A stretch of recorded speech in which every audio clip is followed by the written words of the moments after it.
Hey guys, this is Caleb. I'm subbing in for Christian today.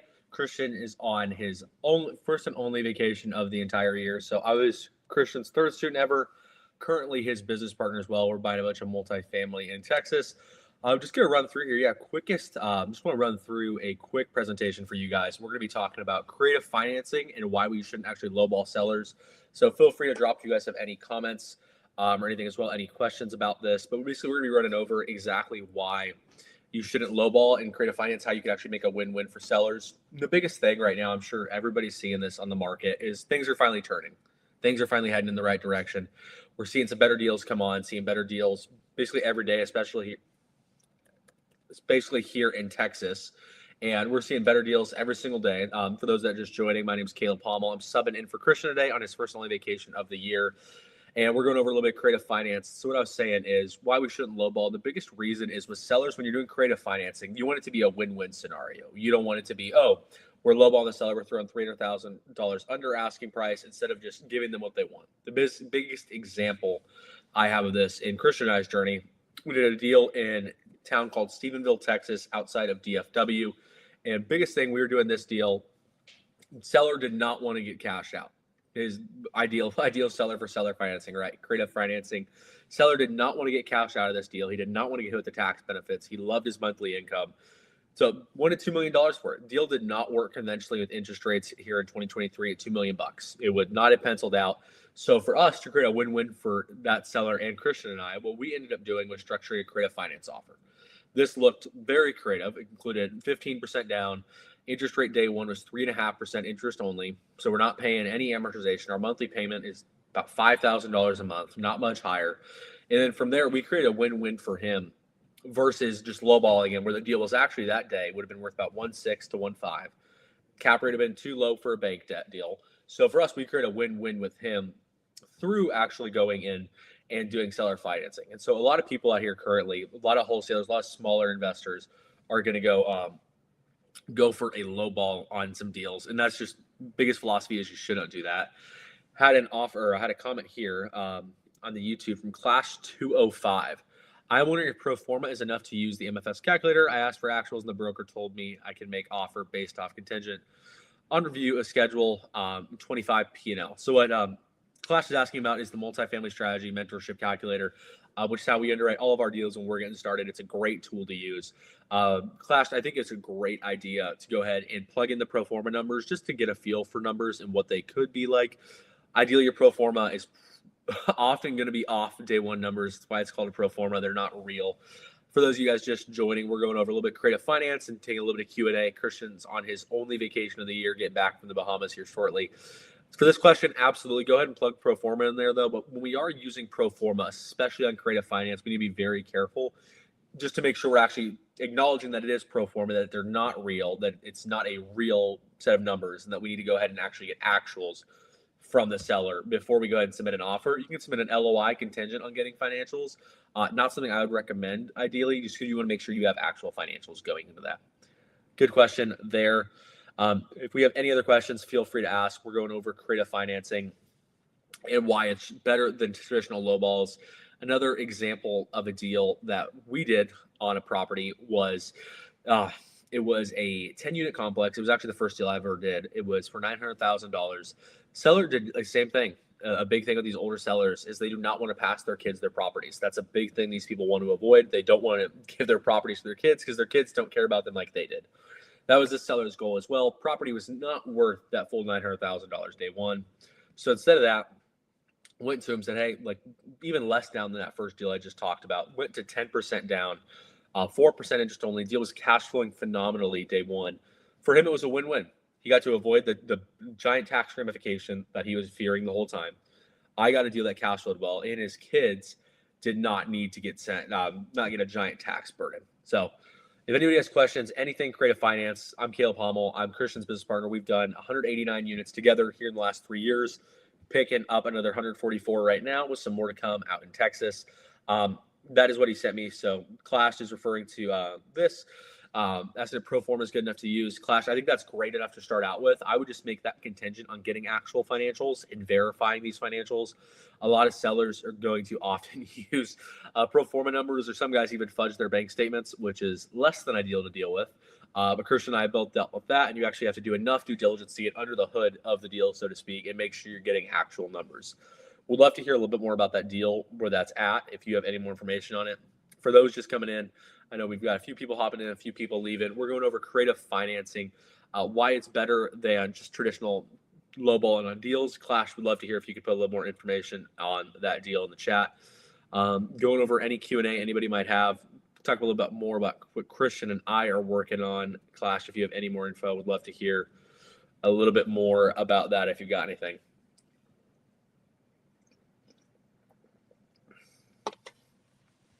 See if he's got any info on it. For those of us just hopping in here, I see people hopping in and out. We're going over creative financing primarily, going over some real estate deals as well, what we're working on, and what makes a creative finance deal a win-win. One of the core principles Christian has that we look at on every single deal is deal, debt, then equity, and we're looking for long-term cash flowing fixed rate debt. So a lot of the seller financing deals out here, it's contingent, like Clash is kind of talking about here. It's a lot of pro forma. And we're looking at pro forma on deals. That's not a recipe for success if our goal is long-term fixed rate cash flowing debt.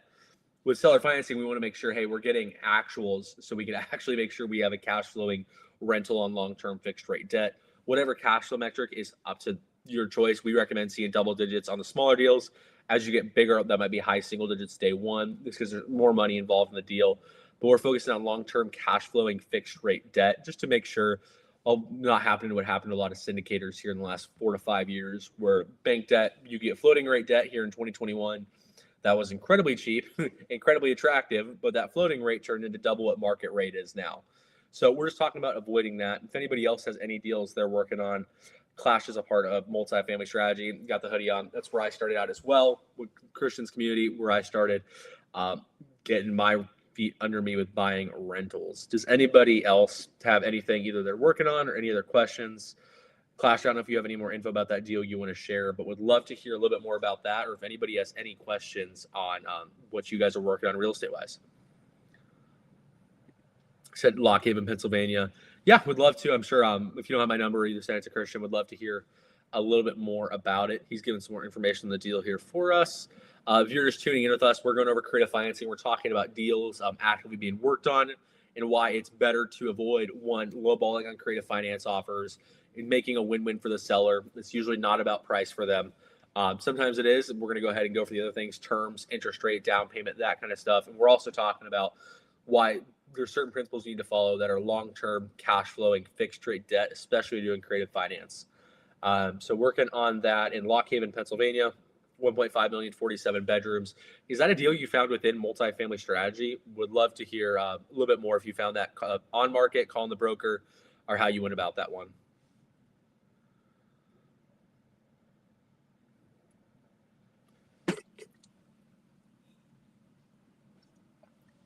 And I'm kind of putting you in the spot here a little bit, but would love to hear a little bit more if you're following, if you're building owner relationships, if it's creative finance, or what your offer is. For those of you guys just tuning in here, Christian is out on his one vacation annually, coming back from the Bahamas. We're talking about creative financing, buying deals, not making sure price is the biggest obstacle to buy those deals, and talking about a few principles of those deals as well. Student housing is awesome. We absolutely love student housing. 47 bedrooms total. So it sounds like they're on separate parcels, I'd imagine. Said you found it through a broker, it looks like, as well. If anybody else has any deals they're working on in and out of MFS, questions about the mentorship, what that looks like. My name's Caleb Hommel. I was Christian's third student ever. Currently at 189 doors, buying another 144 with Christian currently by the end of the year. Yes, Randy, we are still live. Still live currently. If you have any questions about anything we're working on or any questions about real estate in general, would love to hear more. But yeah, I am was third student ever. We're buying 144 right now. We're doing some bigger deals that are actually non-creative finance, but still we wish we could do creative finance on even on these bigger deals. It's the absolute best way to go. And after going through a few closings, we're going to Fannie Mae. I wish we could do seller financing on every single closing. It makes your life so much easier. Custom interest rates, custom down payment, custom purchase price, custom terms. Makes life a heck of a lot easier. Go back to Clash, or if anybody else has anything they're working on currently, would love to hear a little bit more about it if you guys are working on anything else here in the meantime. Clash, would love to hear more if you're thinking seller financing on that one, or if you're going bank. Awesome. Separate parcels. Separate parcels. We're going to pro phone numbers and bring the deal deep dive. That is, are you thinking next Tuesday's deal deep dive? Clash.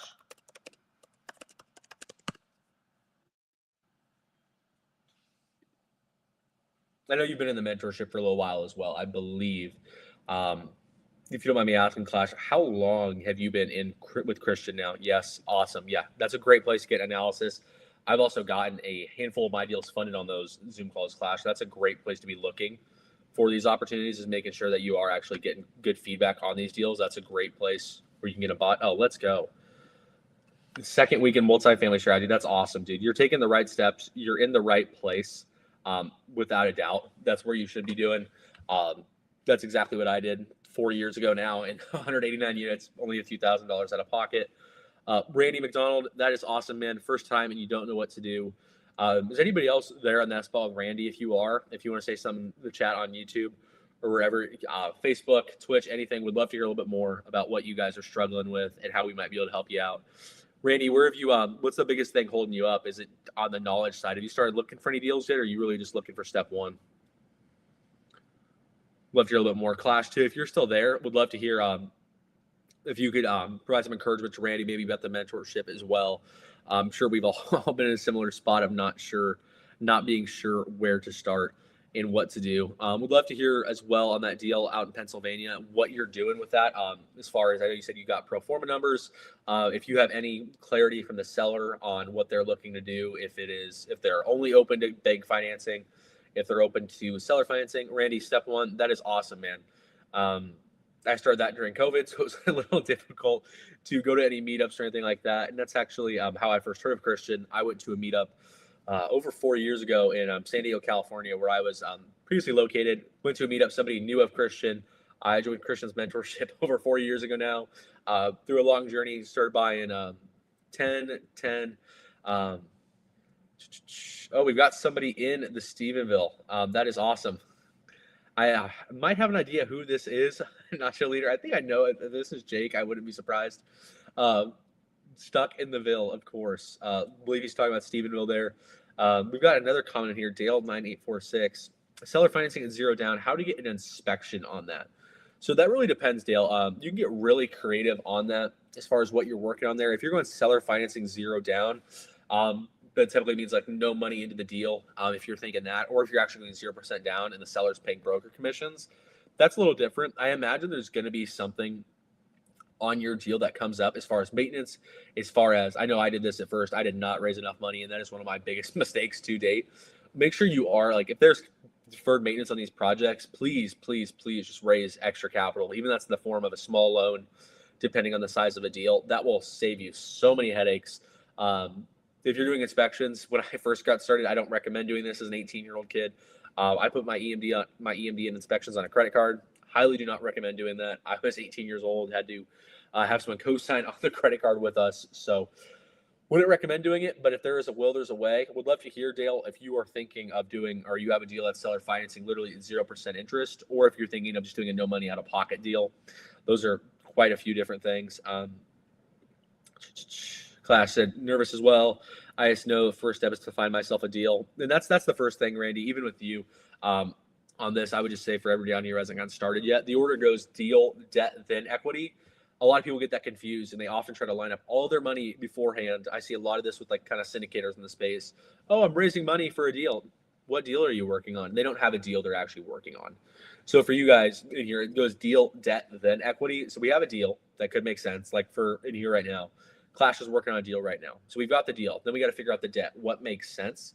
And then we got to figure out the equity after that. Oh, Christian's here. Christian says, hello from the Bahamas. Thanks for popping in, Christian. Looks like he's in a personal YouTube account. That is awesome. Thanks for popping in here. And then going back up here. So we're going deal, debt, then equity. Like going back to Dale's comment here. If we're going 0% down, make sure we have a deal first before we're actually just offering 0% down or just saying 0% down. Make sure you have an opportunity first and that the debt matches that. When I say that, it means like, hey, does the seller actually agree to 0% down on that property? And then Clash, then you can figure out the money is the last step. Chiropractic Sunrise. I would love to hear who this is. I have an idea of 2 people it could be. Would love to hear a little bit more if you're in the mentorship. Randy, yes, there are ways to do little to no money down anywhere. So people often have a misconception online that you're going to see it a lot in ads. It says 0% down real estate deals. That's horribly unrealistic. Those are out there, but more than anything, you're going to see 0 money out of pocket deals. And that is literally what Christian and I do on every single opportunity. Sometimes we'll invest as partners in our own opportunities when we do have the money at those certain times for bigger down payments. But more than ever, you don't need to use your own money on these opportunities. The biggest thing, Randy, is there's more money out there than there are good deals to fund those opportunities. So if you can learn to control good deals, that is where you put yourself in a spot for success. And then going down to Paco, I apologize for butchering your name. First time too, first deal to deal deep dive yesterday. That is awesome. But on this, I would often recommend anybody on here who is using a broker or you're going through a broker on a deal, please just have them fill out the LOI for you. I had this at the beginning with some bad brokers. They're like, oh, can you fill out the LOI and send it back to me? If they're not worth your time, if they won't write up an LOI for you, they're probably not worth your time. So the mistakes are totally fine. The mistake there, I would say just make the broker fill out the LOI next time. I don't like filling out my LOIs. I'll have people send me them. I'll take a look at it. I'll okay it, but I don't like building it myself. It's kind of a headache. Poor Christian, suffering like he is. Yes, Christian is suffering in Atlantis in the Bahamas. What a hard and tragic life. And we're going to Tyler Torres. How do you determine how much capital is needed to renovate? How to determine how much upside that will bring at refi? This is a great question. Tyler, what I would say, so first and foremost, if you're looking at a blind deal, so to speak, you have some photos of it, you have the address, you haven't seen interiors at all, you're first going to make sure in every contract you ever do that you need to have a feasibility period. That's when you go in and kind of get your head under the hood, so to speak. Even before that, you should be doing walkthroughs beforehand and actually going and seeing the property, looking through a few units, getting your idea around the project. Christian and I were on a truck under contract on a deal in Waco, Texas about 1.5 years ago. And we were down at the property. We had seen photos. Whoever did photographs of the property did a phenomenal job. Knocked it out of the park. Because when we went down there, it did not photograph like it actually looks. It photographed 100 times better. So we're walking the property, and there is like clear foundation issues, clear issues that we had not been shown in the photographs. So we actually had to back out of that deal, and that was a lesson for us to hey, we needed to walk this thing first. So make sure if you can walk it. If you can have somebody in the area for it, walk it for you. Awesome. If not, at least do the best you possibly can on Google Maps, getting information from the broker. If the broker is half decent, they're going to know what's going on with the project. They're going to know what's going on with the deferred maintenance. They're going to be straight up and honest with you, especially if the project's been sitting on the market for a number of years. Or a number of months, at least there's a reason it's not selling, and that deferred maintenance might be one. So I would just say, Tyler, biggest thing is contractor quotes. I'm working on a deal right now where I have a guy getting a quote on a down building for me where didn't think we were going to include it in the renovations. It's not a part of the active income on the property, and looks like it needs to be renovated per lender standards. So actually had a guy going out and getting quotes for me today before we close on the project. And then as far as how to determine how much upside the project will bring at refi, this is another awesome question. By the way, if you guys can keep questions coming in, we'll get to all of them that are here. How much upside the project will bring at refi? Tyler, the biggest thing is knowing your market and knowing your market well. And that comes down to market cap rate. A lot of people on the internet love to talk about, or brokers love to talk about, hey, you're buying at a 9 cap, you're buying at an 8 cap, you're buying at a 7 cap. Those numbers are all cool, but they don't mean anything without the market cap rate. If you're in a 10 cap market, which is primarily very, very central, like not central, very, very middle and nowhere markets, very tertiary to say the very least, the higher the cap rate. So the less desirable the location, the higher the cap rate. Christian and I both live in the DFW area, downtown Fort Worth and downtown Dallas, right next to TCU, right next to SMU, the colleges in the area. Those cap rates, some bigger deals I've seen trade at high 3 caps. That just shows you the lower the cap rate, the more desirable those deals are. So as you go farther out, the cap rates get larger and larger. That means if you bought the property cash flow, but a cash flow, essentially. So if you're Tyler, if you're looking at a 4 cap market, and you're exiting your refis at a 7 cap, you're going to make some money, but you need to know that market cap rate and be doing your refinance math. I would say do the math for 75 to 80% LTV, depending on the lender that you're working with. If it's a bigger deal and it's a little more distressed, and you're maybe even go down to 65% if it's a less desirable location, less desirable deal, just make sure you're doing that math. Would be my biggest feedback on making sure the upside on the project. If you have any more questions about that, would love to answer if anything that you have. I don't know if I am still talking, if anybody can hear me. If you guys could let me know if you can hear me, that'd be very much appreciated. I'd rather not lose audio. Yeah, if you guys could let me know, that'd be awesome. And then in the mentorship, let's go in the right place. So what is the best way to find property? This is another awesome question. Best way to find property for those of you guys who are just getting started. There are typically 2 ways most people find property. You could say maybe 3, and that's awesome. Thank you for the update, Tyler. Appreciate that. Awesome. Appreciate you guys. And then, so best way to find property. There's usually 3 ways, and that's wholesalers, brokers, and owners. People like to refer to owners as sellers. I wouldn't do that. Treat them as an owner. Don't treat them as a seller and start lowballing them. That's the biggest thing we want to avoid. Best way to find property is actually meeting with owners. I found that to be the single best strategy to date. That's when I picked up it was over about 150 units in less than a 2-year span by actually meeting with owners and actually learning their stories and learning what they wanted. I did in a town outside of DFW called Stephenville, Texas. I had the advantage of needing to live in the market for a period of time. Jake, if you're still here, Jake lives there as well. I was living there, so I got to meet all of these owners very directly, very quickly, very efficiently. It starts with a simple cold call. Nobody likes cold calling. I still don't either. Nobody likes it. You need to go blast 500 cold calls a week. You need to just make a few a week, 5 to 10 phone calls a week, nothing more. And when you're calling these owners, Randy, we're not calling saying, hey, I want to offer on your building at 123 West Main Street.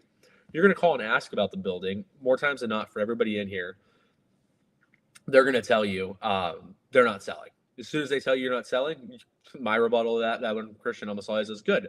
I can't buy it even if I wanted to. Or good, I'm not buying. And if anybody knows anything about sellers getting blasted by other people trying to buy their properties, that throws them off every single time. And that's when you get a chance to articulate what your goals are, who you are. For me, it was, hey, just move to the market, trying to get my feet under me. I've got about 30 units to my name so far. I'm really looking to expand here, buying another 25 unit here right now, looking for more property. My whole goal for me was retiring my parents, which I'm still working towards. And if that's articulating your goal clearly, it actually builds a connection there. Don't get me wrong, you're still going to get some hangups and people telling you to get lost, for lack of a better term.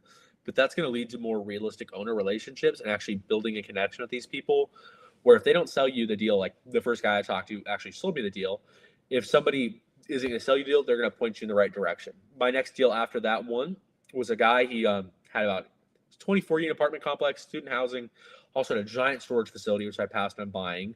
One of his best friends in town was selling a property. He didn't want it. Nobody else knew about it. So he directed me to that deal, and that's the single best deal I've done to date. So those owner relationships, Randy, are the best way to absolutely find deals without a doubt. And then Randy also asked what a LOI is. LOI means letter of intent to purchase, essentially. So it's not a binding contract like a purchase and sale agreement.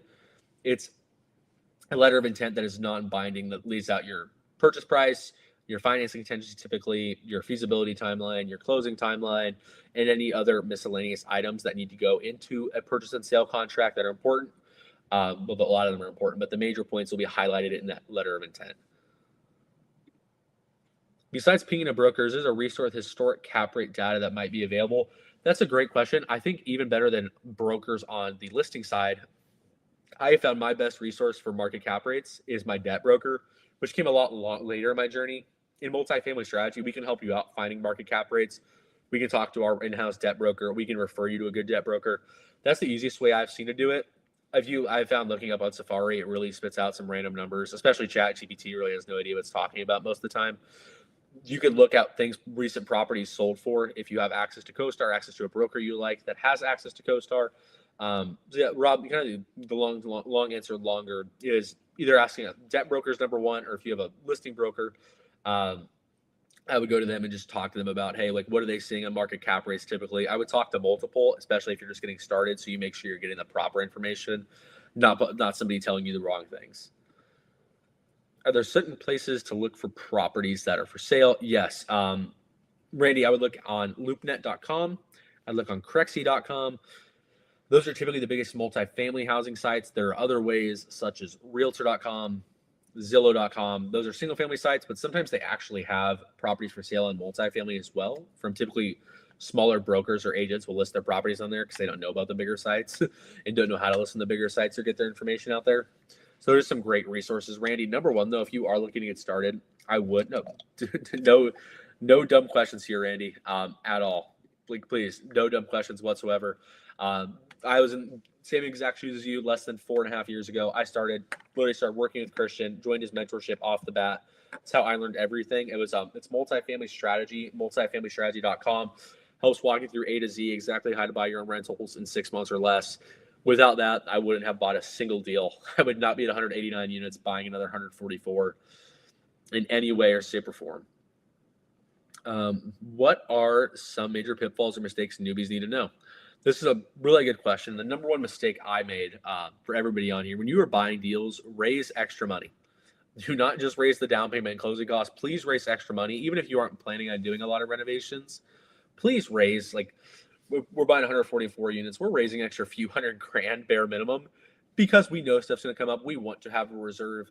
Even on the 76 unit we bought, we raised extra money because we know stuff is going to happen. Without a doubt, you're going to either have a mass, like the example is mass exodus of tenants. On one of our properties, we had a rent bump, and about half the units had a rent bump, and we expected a few of them to leave. It was the lowest rented place in the city, and almost all of them we increased left. So we had a mass exodus, but thank goodness we had more money saved up to get through that project quicker and lease those units back out at a higher rate. So number one is major pitfalls is not raising enough money.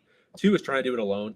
I tried to be rebellious when I first started Christian and realized I was not making any progress. I needed to just listen to what he was saying, and then I bought more units than I ever have, scaling up more aggressively than I ever have.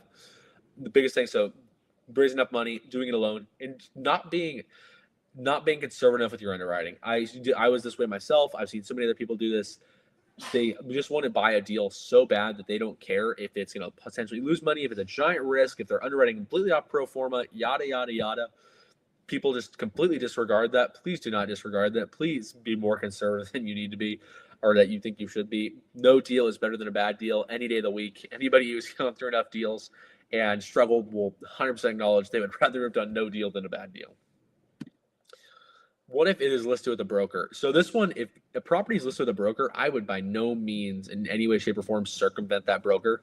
That is one of the easiest ways to piss brokers off, easiest ways to get under a seller's skin is if that property is listed with a broker, going around them to call the seller when the seller is contractually has written up a contract with them to get a contractual agreement for them to list the property.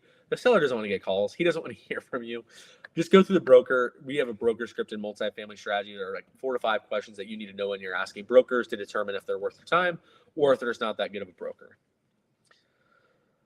You got a question. What was the culture shock like going from San Diego to Stephenville? Going from America's finest city wearing flip-flops and shorts every day to going to the cowboy capital of the world is exactly how it sounds. Seeing from 5 to 10-year-old kids wearing flip-flops, playing baseball, surfing, to seeing 5 to 10-year-old kids wearing full-on cowboy gear and being a cowboy or a bull rider was a bit of a shock for me. Hey guys, please keep the questions going. We got a few more here. We'll go until you guys stop asking. And so we got 20 of you on here. For those, if anybody joined late, Christian is currently out of country in the Bahamas. He's coming back today, so I'm filling in the live for him. If you guys have any questions, I'm 22. I've got 189 doors. Was Christian's third student ever. I'd love to help answer whatever you guys got. Tyler Torres said, you guys always buy value add as long as it cash flows day one. And are you building a presentation as a pitch deck to show potential new equity partners? That's a great question on the value add day one. It depends more. I hate some of the syndication metrics, but if you're going to go raise large amounts of capital, syndication is never a bad way to do it. I often have a pitch deck. On pitch decks, I don't over present. I think something that really turns people off is having a million pieces of text in a slide, have some pictures, have a general idea of the project, make sure your math is correct. Cash flow day one, if you're cash flowing, Tyler, like I'm looking at a project right now that's 1.5 million in capex. Cash flow is dealt well day one. There's not an insane amount of upside on the back end of the project by any means.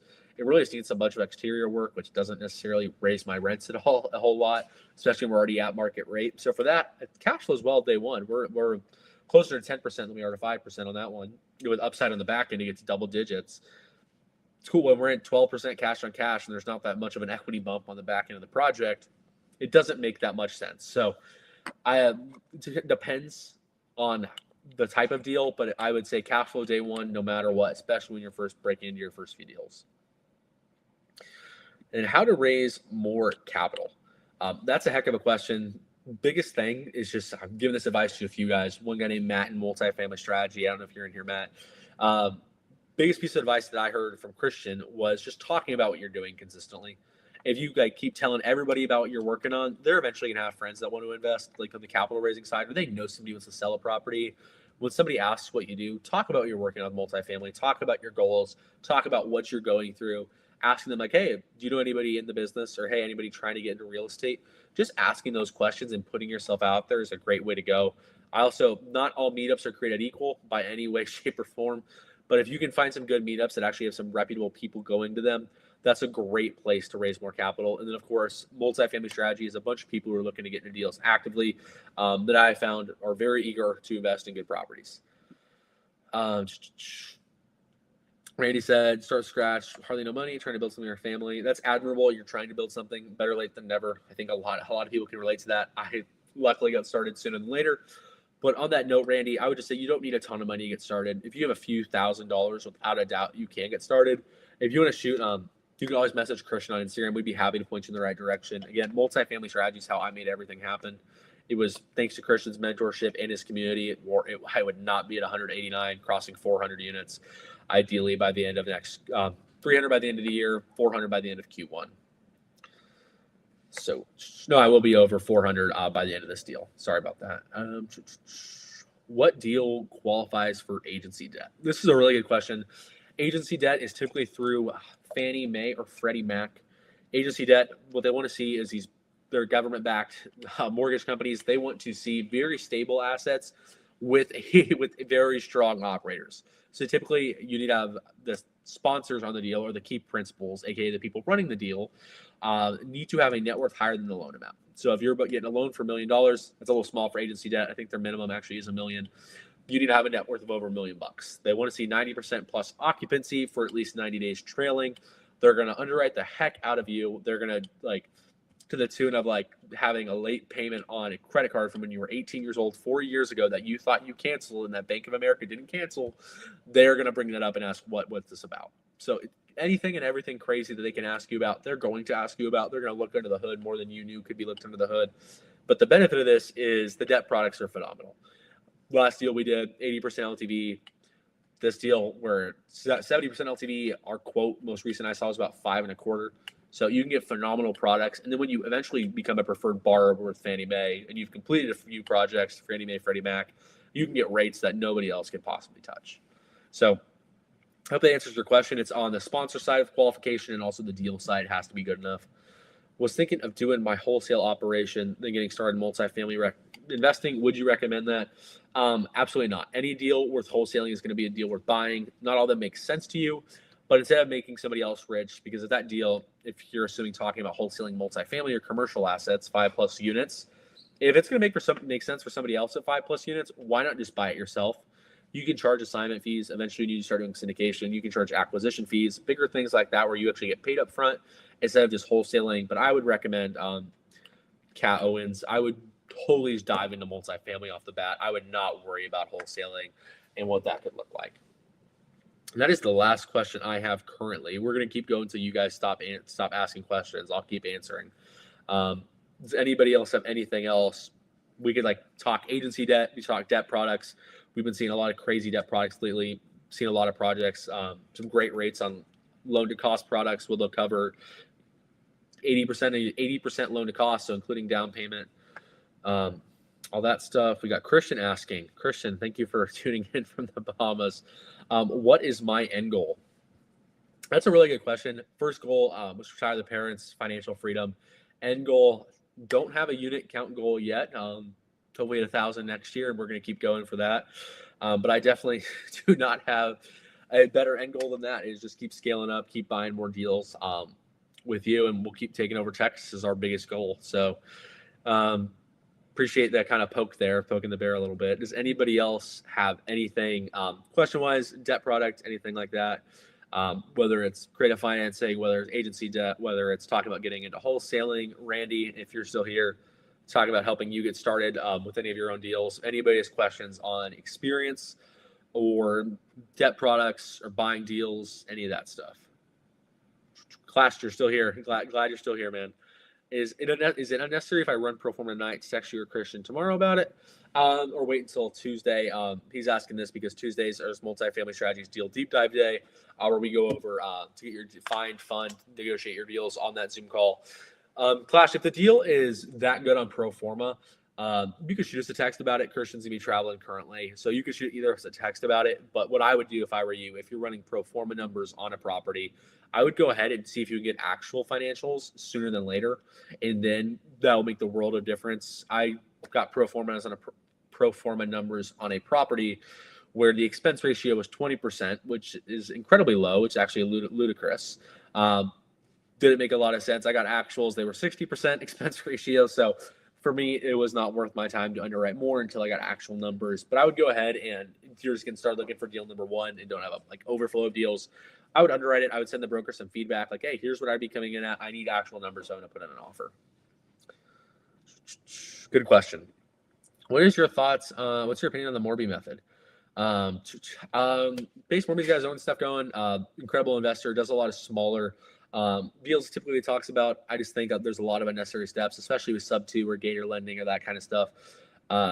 Sub 2, if you're doing sub 2 on 5+ units, unfortunately banks don't like that. It's an incredible strategy, especially for things not like real estate, cars, planes, that kind of thing. It's an awesome strategy. Morby method gator lending is awesome for some people. Different strokes for different folks, I guess. But I found just buying a multifamily, the simpler you can keep it, the easier it is to repeat and scale, is my personal opinion.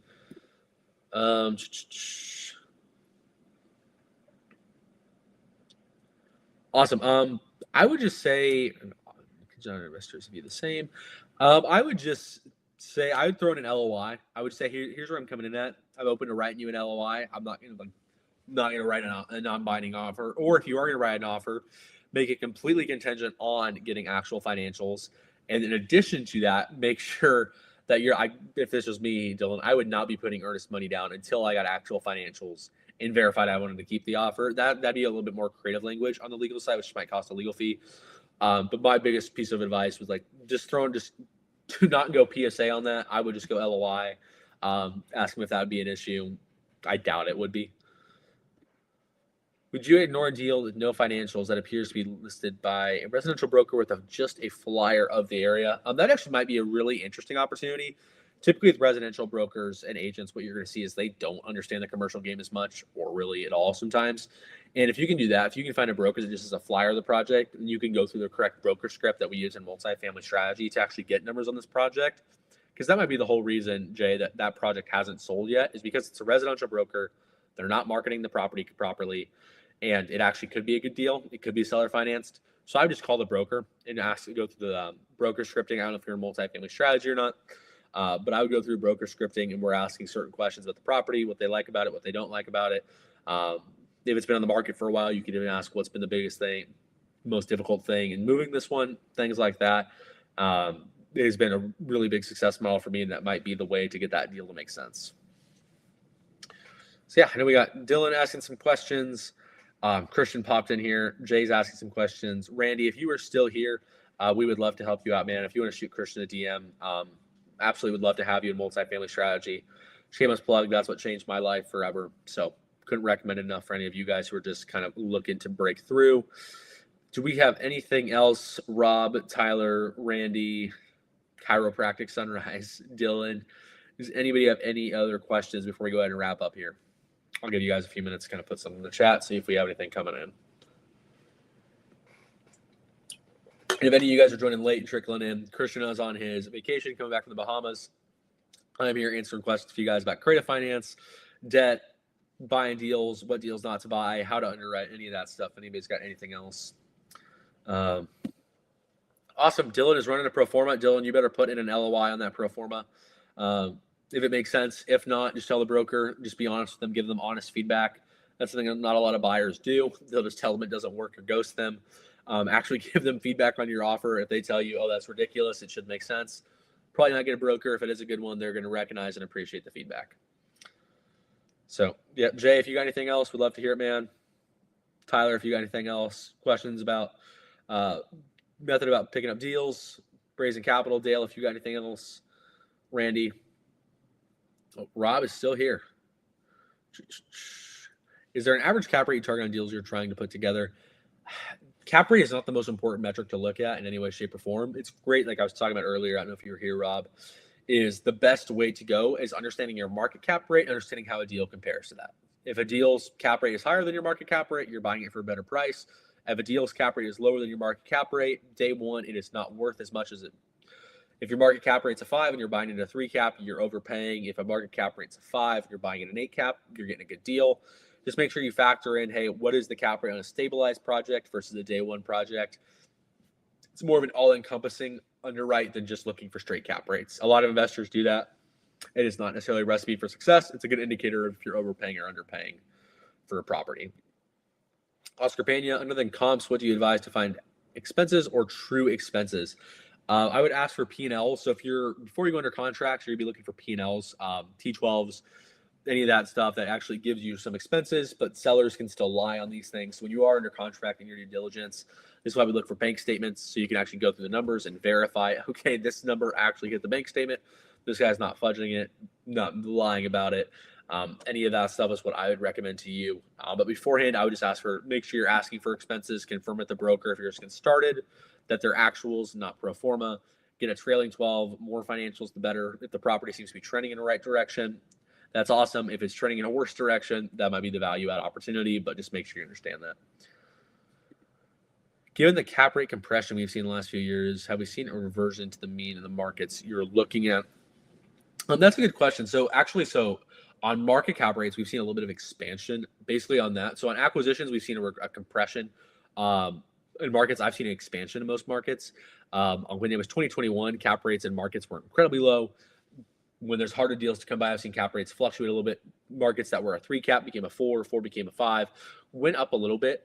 So that's why just knowing what's going on in the market overall in the economy is important. You don't need to be a Wall Street expert or financial savant. Just having an idea what's going on, I would say. But as far as reversion to the mean overall, I would say definitely. I'm seeing better deals than ever than I've seen the last 3-4 years actually pop up that could warrant an offer or could make a lick of sense.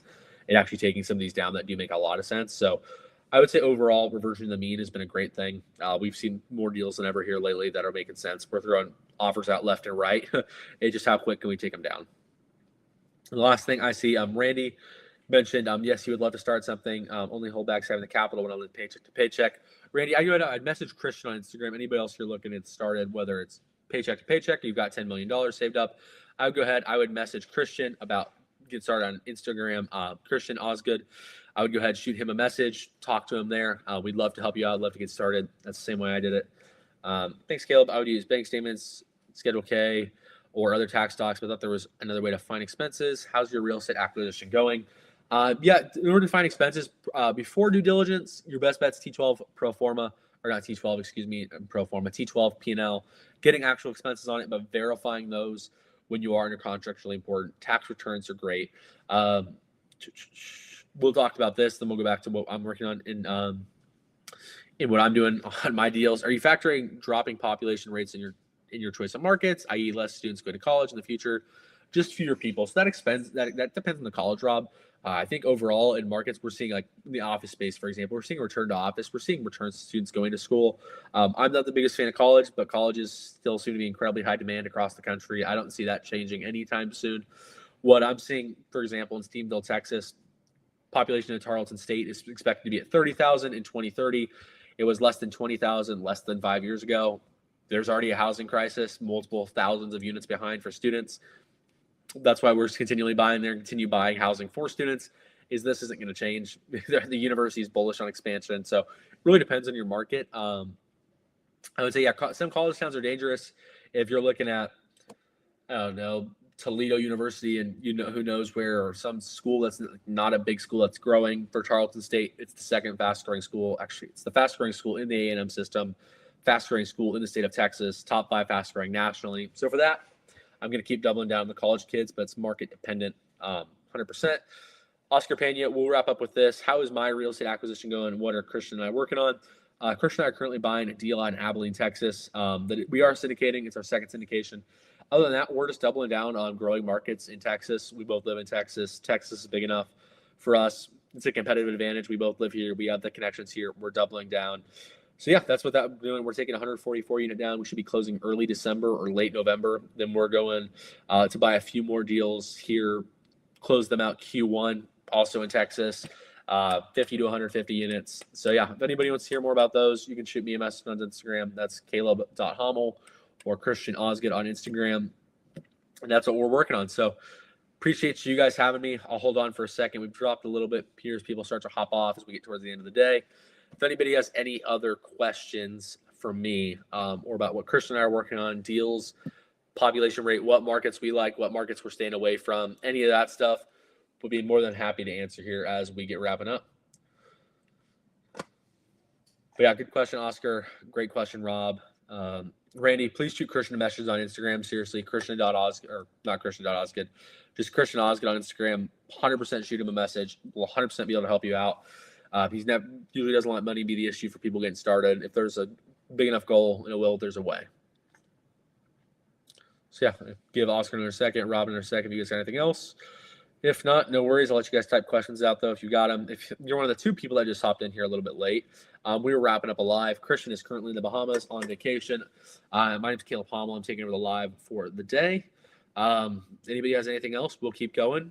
Give you guys another 30 seconds or so if anybody's got anything else. But if not, we will call it there. Appreciate you guys having me. If anybody has questions about deals, debt, equity, you name it, go ahead and shoot Christian or myself a message on Instagram. Give you guys about 10 more seconds here before we go ahead and wrap this up. Thanks for having me, Rob. I appreciate it. Appreciate you guys tuning in. Go ahead and shoot Christian a message on Instagram if you guys have anything, or myself. Would love to answer if anything you guys got anything. Thanks.